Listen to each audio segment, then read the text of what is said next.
कि देश में हिंदू राष्ट्र चाहिए, उस हिंदू राष्ट्र के खिलाफ डॉक्टर अंबेडकर ने कई सारी बातें कही हैं जिसको समझने की जरूरत है। डॉक्टर अंबेडकर ने कहा था कि जिस किसी दिन भी अगर ये भारत हिंदू राष्ट्र में तब्दील होगा तो समझ लीजिए कि उस दिन इस देश के लिए सबसे बुरा और सबसे खतरनाक दिन शुरू होगा। लीजिए ना भाई, आप कहाँ लगन पत्री के फेरा में पड़े रहते हैं? आप कहाँ फैसला ले रहे हैं? कौन अपने बच्चे का शादी करना चाहता है खुद से दिन रखकर? मैंने तो किया था, अपने शादी का तारीख खुद ही तय कर लिया। मेरे विधानसभा का सत्र 31 मार्च तक था, तो 1 अप्रैल को हमने शादी का डेट तय कर लिया। चलिए भाई हम फ्री रहेंगे, 1 तारीख को शादी ही कर लेते हैं। काम मेरा खत्म हो गया। क्या आप लोग तैयार हैं इस बात के लिए?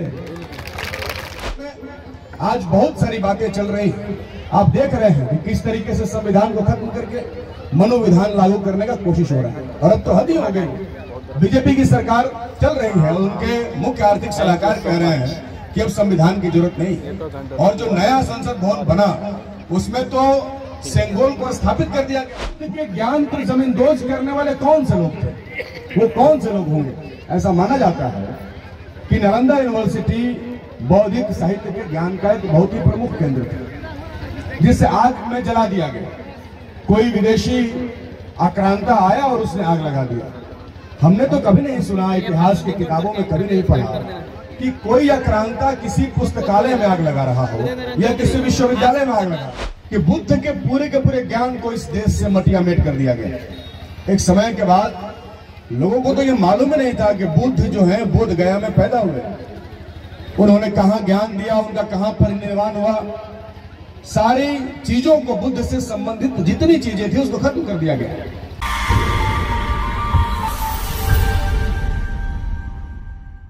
दोस्तों, मैं आज के इस कार्यक्रम में चौथी बार यहां पर आ रहा हूं और ये देखकर बहुत खुशी हो रही है कि उत्तरोत्तर इस कार्यक्रम के रूप में, इस कार्यक्रम की प्रकृति में और इस कार्यक्रम के पूरे आवरण में बदलाव हो रहा है। जब पहली बार मैं आया था तो उस समय बहुत छोटा सा स्वरूप था, लेकिन आज बहुत बड़ा ये पूरा मैदान, आधा मैदान भरा भरा सा लग रहा है। ऐसा लग रहा है मानो यहाँ पर मेला लगा हुआ। और निश्चित तौर पर हम चाहते हैं कि मेले लगा करें ऐसे समयों पर भी जब हम अपने महापुरुषों को याद करते रहें। तो आज यहाँ मेला लगा, सभी लोग यहाँ पर आए और बहुत धीरज के साथ हमारे वक्ताओं की बातों को सुन रहे हैं। ये हमारे इस कार्यक्रम की सफलता है। भंत विमल कीर्ति जी धन्यवाद के पात्र हैं। उनके कठिन और अथक मेहनत और परिश्रम की वजह से ही इस तरह के इतने बड़े और विशाल कार्यक्रम आयोजित हो रहे हैं। मैं देख रहा हूं कि लगातार बक्सर ही जिला ही नहीं बल्कि कई सारे जिलों में, लगभग पूरे प्रदेश में कई हिस्सों में लोग बुद्ध पर बात कर रहे हैं, लोग डॉक्टर अंबेडकर पर बात कर रहे हैं। मैं समझता हूं कि बुद्ध पर बात करने का मतलब है तर्क पर बात करना, क्योंकि बुद्ध जो भी बात करते हैं वो तार्किक बात करते हैं, वो लॉजिकल बात करते हैं। और लॉजिक कहां होता है? आप लोग इस बात को समझते हैं?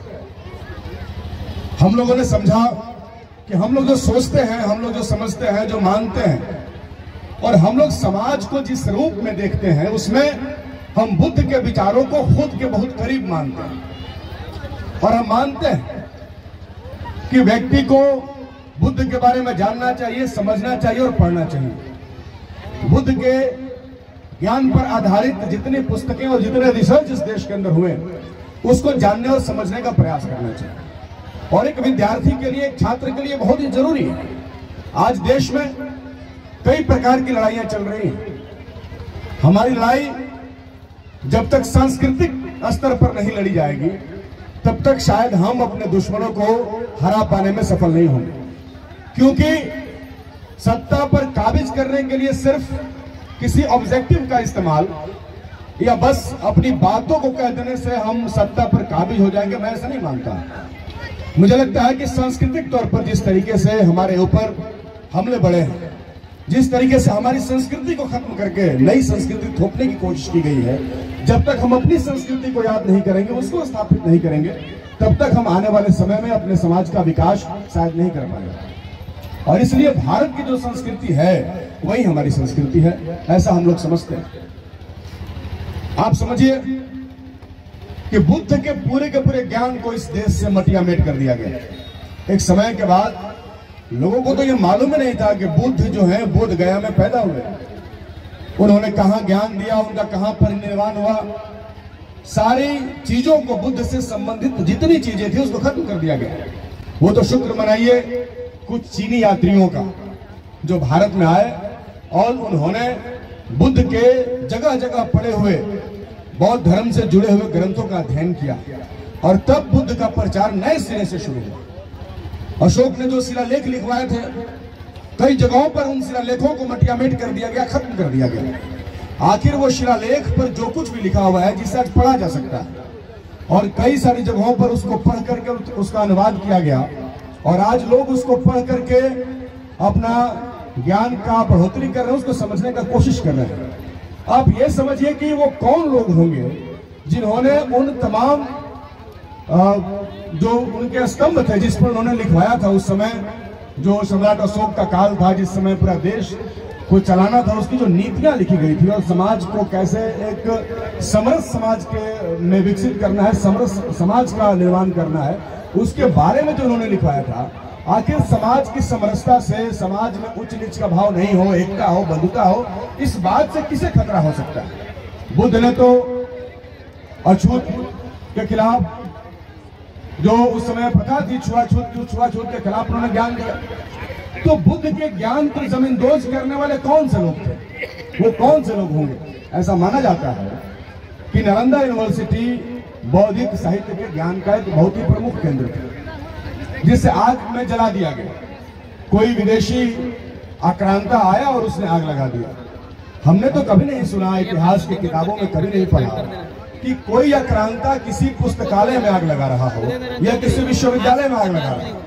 मैं समझता हूं कि शायद जब से इस देश में मुस्लिम शासक आने शुरू हुए या उसके बाद अंग्रेज आने शुरू हुए, अगर सबसे ज्यादा किसी को क्षति पहुंचाया गया देश में, तो उन्हीं स्थानों को क्षति पहुंचाया गया जो धन का केंद्र हो, जैसे मंदिर।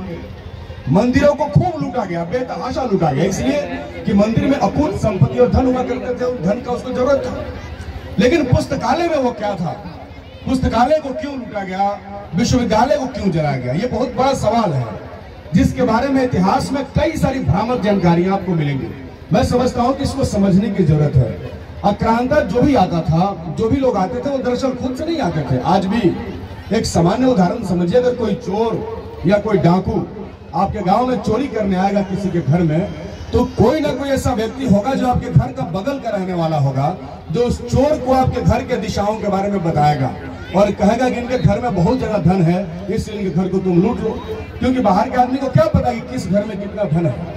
तो इसलिए कोई ना कोई वो व्यक्ति तो होगा जिसको नालंदा विश्वविद्यालय से, उसकी पुस्तकों से, उसके पुस्तकों से मिलने वाले जो ज्ञान है उससे खतरा होगा।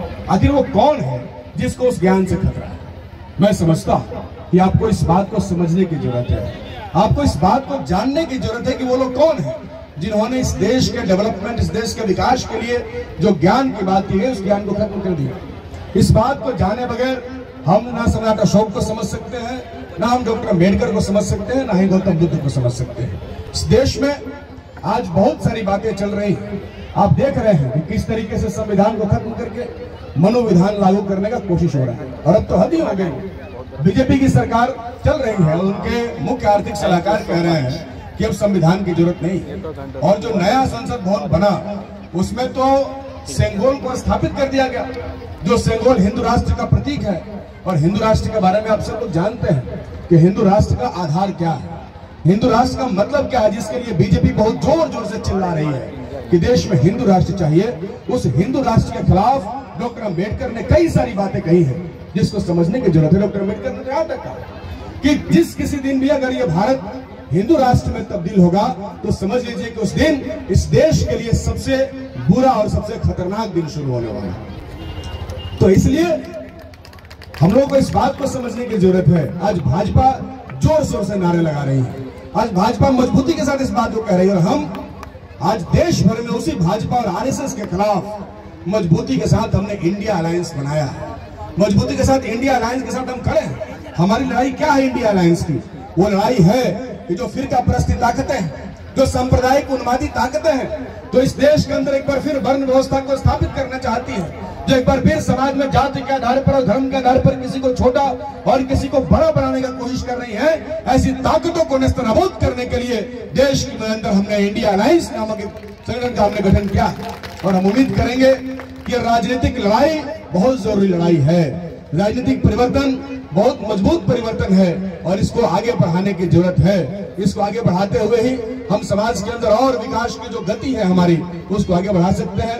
जो तार्किक सोच है, जो तार्किक विचार है, उसको आगे बढ़ा सकते हैं। मैं समझता हूं कि बुद्ध को समझने का मतलब है तर्क को समझना, तर्क पर बात करना। आज जो बीजेपी के लोग, जो आरएसएस के लोग, जो इस देश में और समाज में बात करते हैं धर्म के नाम पर, कहते हैं लोगों को कि गर्व करो कि हम हिंदू हैं।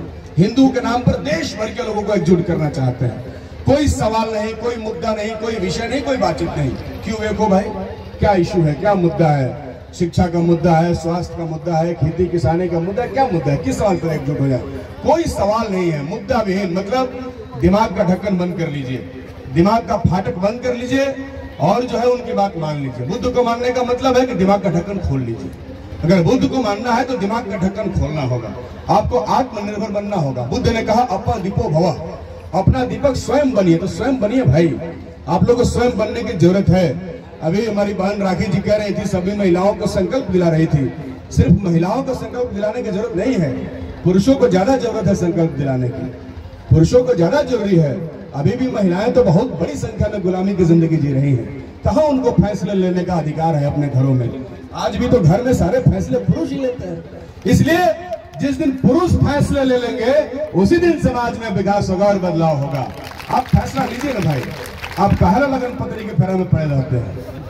आप कहाँ फैसला ले रहे हैं? कौन अपने बच्चे का शादी करना चाहता है खुद से दिल रखकर? मैंने तो किया था, अपने शादी का तारीख खुद ही तय कर लिया। मेरे विधानसभा का सत्र 31 मार्च तक था, तो 1 अप्रैल को हमने शादी का डेट तय कर लिया। चलिए भाई हम फ्री रहेंगे, 1 तारीख को शादी ही कर लेते हैं। काम मेरा खत्म हो गया। क्या आप लोग तैयार हैं इस बात के लिए? चलिए आप पहले आत्मनिर्भर तो बनिए।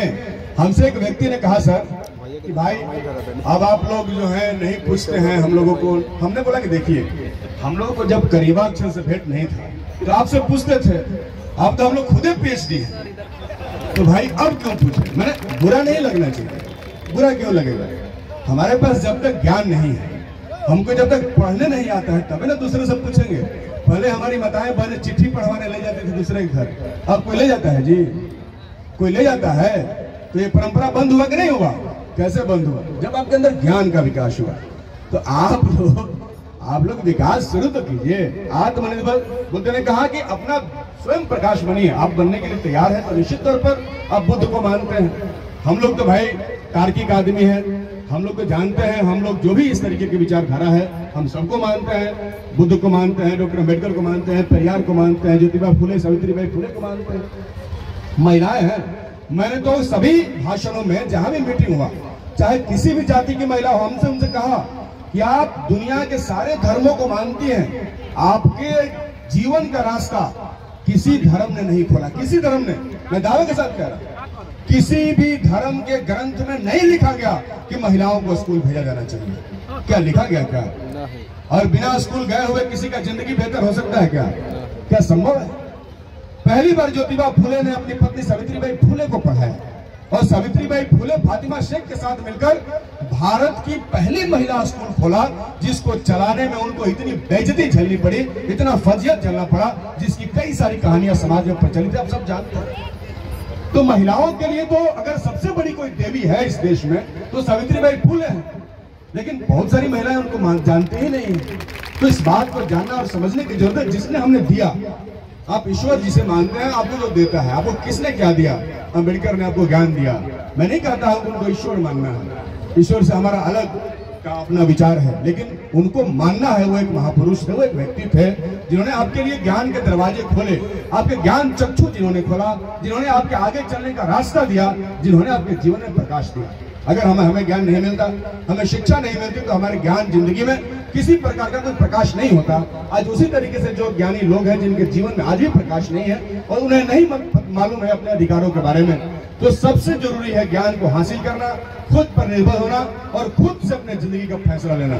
मंगलवार को कौन कपड़ा पहनना है या खुद से डिसीजन लेना। जिस दिन आप शुरू कर देंगे हम समझेंगे कि उसी दिन आप मानसिक गुलामी से मुक्ति पा जाएंगे और उसी दिन आप जिंदगी के बेहतरी के रास्ते पर आगे चल पड़ेंगे। इसलिए आप स्वयं फैसले लीजिए। आप काबिल लोग हो चुके हैं, पढ़े लिखे हो चुके हैं, सब पढ़े लिखे लोग हैं और इतने काबिल लोगों के बीच में और ज्यादा बात क्या ही करना है। मैं तो बस इतना ही जानता हूं कि आप जिस दिन से अपने फैसले स्वयं लेना शुरू करेंगे, आपको आगे बढ़ने से इस दुनिया में कोई भी ताकत नहीं रोक सकती। ये जमाना बदलेगा, ये अंधेरा छटेगा, रोशनी आएगी, प्रकाश आएगा। आने वाले दिनों में इस तरीके के कार्यक्रम और बड़े बड़े हो, इसके लिए हम लोग पूरी कोशिश करते रहेंगे। और बहुत बहुत धन्यवाद कणसर बौद्ध विहार का और खासतौर पर भंते जी का कि उन्होंने इतना शानदार कार्यक्रम का आयोजन किया। बहुत बहुत धन्यवाद।